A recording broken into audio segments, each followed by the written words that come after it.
Vous n'avez pas été fait pour lire les paraboles. Il a été fait pour les déchiffrer, car ils ont été écrits dans un langage si piré, destiné à un groupe sélectionné qui ne commence que maintenant à se réveiller.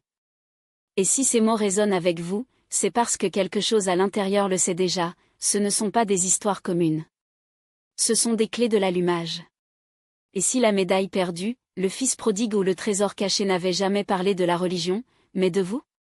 Et si chaque leçon d'école du dimanche, chaque sermon, l'histoire de chaque enfant de la Bible n'était qu'un voile, un rideau de fumée pour distraire de ce que Jésus a vraiment transmis à ceux qui ont des yeux pour voir? Les paraboles n'étaient pas pour la foule. Ce sont des messages cryptés pour les initiés. Des codes d'âme conçus pour contourner l'esprit rationnel et activer quelque chose de sommeil dans qui est prêt à se rappeler qui c'est vraiment. Jésus a clairement indiqué, je parle en parabole parce que, bien qu'ils voient, ils ne voient pas, bien qu'ils entendent, ils ne comprennent pas. Mais vous, vous êtes sur le point de voir. C'est sur le point d'entendre. Parce que dans les prochains instants, nous démêlerons cette de ces paraboles d'une manière qui démentera tout ce que je pensais aux enseignements de Jésus. Avertissement juste, une fois que vous comprenez ce qu'il signifie vraiment, il n'y a pas de retour. Une fois les codes révélés, vous ne pourrez plus les ignorer. Lorsque vous vous souvenez de ce que Jésus a essayé de vous éveiller, rien ne ressemblera auparavant. S'il n'est pas prêt pour cette vérité, il vaut mieux s'arrêter ici. Mais si quelque chose à l'intérieur de vous vibre, si une vieille mémoire commence à se réveiller, vous êtes exactement là où il devrait être. Découpons la langue secrète du Christ. Tout le monde y pense, un semeur lance des graines. Certains tombent dans un sol pierreux, certains entrepinent, d'autres sur la bonne terre. L'interprétation traditionnelle? La parole de Dieu est reçue de différentes manières, selon son cœur. Mais ce n'est que la couche superficielle, la version infantilisée qui vous fait croire que vous êtes séparé du divin. Voici la vérité cachée, vous êtes le semeur. Vous êtes la graine. Et vous êtes les 4 types de sol. Il ne s'agit pas d'évangélisation. C'est une carte de la conscience, un guide pour comprendre pourquoi sa nature divine a été si difficile d'accès. Le sol pierreux? C'est votre esprit conditionné, ces pensées qui rejettent tout ce qui remet en question vos croyances programmées. Les épines sont les distractions de ce monde, la ruée infinie, la recherche de matériel, les heures perdues sur les écrans qui étouffent leurs connaissances intérieures. La route à marcher? Ce sont les parties de vous si durement pour les traumatismes et les déceptions que la vérité divine ricochait simplement. Mais la terre fertile, c'est votre chagrin. La partie de vous prête à recevoir qui vous êtes vraiment. Fermez les yeux un instant. Sentez cela. Et si la graine capable de transformer toute votre existence est déjà plantée en vous? Et si elle s'attendait à ce que vous prépariez le sol de votre conscience? Et si chaque instant de recherche spirituelle, chaque fin de sens, chaque insatisfaction à l'égard de la religion de la surface avait-elle essayé de germer? Mais la parabole du semeur n'est que le début. Les vraies révélations sont plus profondes. Si Jésus a réussi à cacher une carte de la conscience dans une histoire simple de l'agriculture, que pensez-vous qu'il s'est caché dans la parabole de perdre quelque chose de précieux? Une femme perd une pièce entre 10. Allume une lampe, balaie la maison, cherche à la trouver. Lorsque vous le pensez, vous appelez vos amis pour célébrer. L'Église dira qu'il s'agit de l'amour de Dieu pour les pécheurs, le ciel se réjouissant de celui qui se repent. Mais ce n'est pas la vraie transmission. Vous êtes cette femme. La monnaie est son essence divine. Et vous ne l'avez pas perdue à cause du péché. Vous l'avez cachée exprès avant de vous incarner. Pensez pourquoi quelqu'un cacherait-il une pièce à l'intérieur de sa propre maison? Parce que je savais que quelque chose allait arriver. Un moment où avoir ce trésor en vue serait dangereux. Votre âme a caché sa nature divine dans les profondeurs de l'inconscient parce qu'il savait que ce monde essaierait de vous convaincre que vous êtes petit, limité, séparé, brisé. Mais maintenant il est temps de se souvenir. La lampe que vous allumez est la conscience. Le balai est l'œuvre interne. La recherche est ce moment exact lorsqu'il remet en question tout ce qu'ils lui ont enseigné. Et quand vous le trouverez, lorsque vous vous souvenez de qui vous êtes vraiment, la célébration ne sera pas au paradis. Ce sera là. Ce sera la joie de reconnaître que vous n'avez jamais été perdu. Seulement caché, jusqu'à de vous-même. Sentez-le maintenant. Et si toute la poursuite spirituelle, tout cela cherche Dieu en dehors de vous, était le processus de sauvetage de ce qui a enterré en vous avant de venir ici? Et si chaque moment de se sentir perdu, chaque nuit sombre de l'âme, chaque fois que vous vous demandiez « Où est Dieu ?» s'approchait-il réellement de découvrir votre propre divinité cachée? Mais ce n'est qu'une pièce. Un petit fragment du trésor enterré. La parabole suivante parle de quelqu'un qui a trouvé un champ entier. Et ce qu'il a fait quand il se rendra compte de ce qu'il avait découvert vous laissera sans voix. Un homme trouve un trésor caché dans un champ. Dans Joy, il vend tout ce qu'il a et achète ce domaine. La version des enfants dit que le royaume des cieux est si précieux qu'il vaut la peine de tout abandonner. Mais voici ce qu'ils ne lui ont jamais dit, l'homme a non seulement trouvé un trésor. Il a trouvé son trésor. Celui qu'il a lui-même caché dans une autre existence, attendant le bon moment pour se souvenir et revenir. Vous êtes cet homme. Cette vie est de trébucher sur le terrain où votre vrai moi est enterré. Et tout ce que vous pensez, votre identité, vos limites, vos histoires d'humanité, sont les choses dont vous avez besoin pour revendre, pour récupérer ce qui a toujours été le vôtre. Mais il y a un code encore plus profond.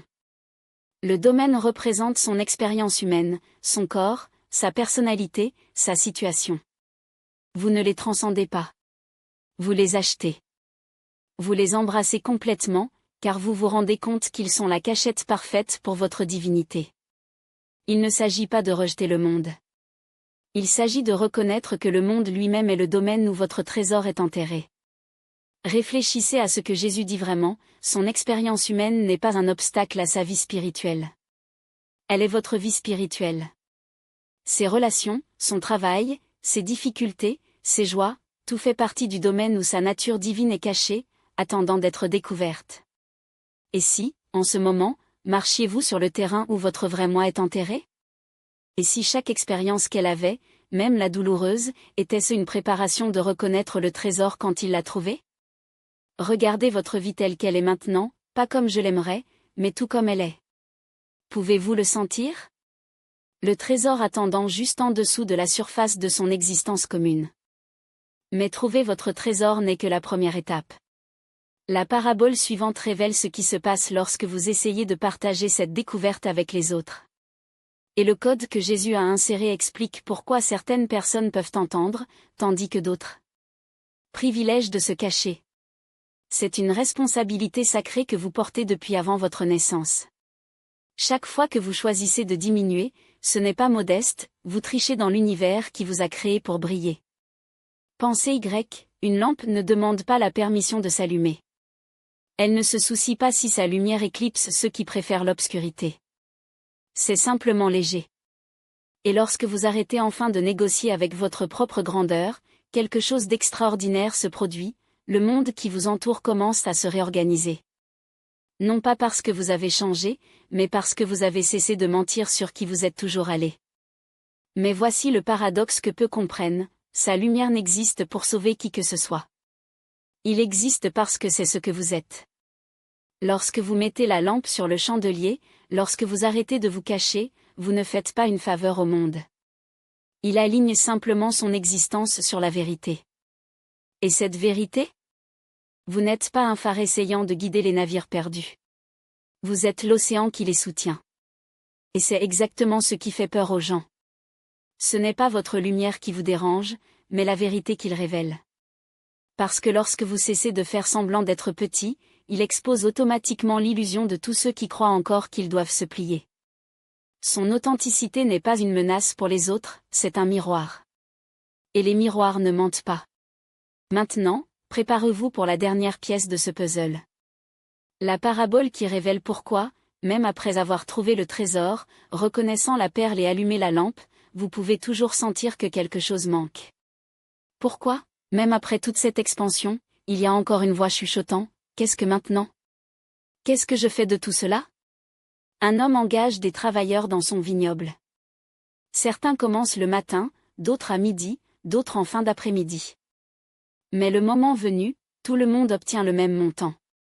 Ceux qui ont travaillé toute la journée se plaignent, « Ce n'est pas juste. » Et le propriétaire répond, « Je ne suis pas injuste envers vous. Je n'ai pas accepté de vous payer un salaire? Ou êtes-vous jaloux parce que je suis généreux? L'Église a transformé cela en une leçon sur la miséricorde de Dieu. Mais le vrai code est beaucoup plus profond. Vous êtes le propriétaire du vignoble. Et le vignoble? C'est votre vie, chaque expérience, chaque choix, chaque version de vous qui a existé ou existant. Les travailleurs sont les différentes parties de leur conscience. Celui qui est arrivé tôt est son moi discipliné, qui croit que l'amour doit être gagné. Ce qui est arrivé à midi, c'est son moi fatigué, qui pense toujours qu'il a besoin de prouver sa valeur. Et qu'est-il arrivé en fin d'après-midi? C'est vous qui a finalement compris, la récompense n'a jamais été pour le travail. C'était simplement parce que vous existez. L'injustice que vous ressentez ne vient pas de Dieu, de l'univers ou de la vie. Cela vient de vous qui croit toujours que vous devez faire quelque chose pour mériter ce qui est déjà bien. Cela pense toujours que l'éclairage est un prix d'effort, pas l'état naturel de ce que vous avez toujours été. Et voici la clé qui déverrouille tout, vous n'êtes pas là pour travailler pour le vignoble. Vous êtes ici pour vous rappeler que le vignoble est déjà le vôtre. Les heures n'ont pas d'importance. Les combats n'ont pas d'importance. Les comparaisons n'ont pas d'importance. Parce qu'à la fin de la journée, la seule question qui compte vraiment est, êtes-vous prêt à recevoir ce qui est déjà le vôtre?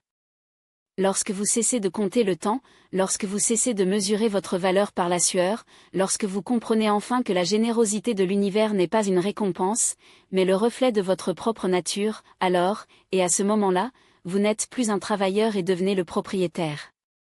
Pas du vignoble, mais la conscience qui crée des vignobles. Et c'est à ce moment que vous réalisez, il n'y a plus rien à rechercher. Il n'y a personne d'autre à devenir. Il n'y a plus de code pour déchiffrer. Parce que vous n'êtes pas l'étudiant des paraboles. Vous êtes la parabole. Vous êtes l'histoire que Jésus a racontée, le mystère que Bouddha a souligné, la vérité que tous les maîtres ont essayé de transmettre en mots. Maintenant, la seule question qui restait, qu'allez-vous faire avec ces connaissances? Parce que connaître la vérité ne suffit pas.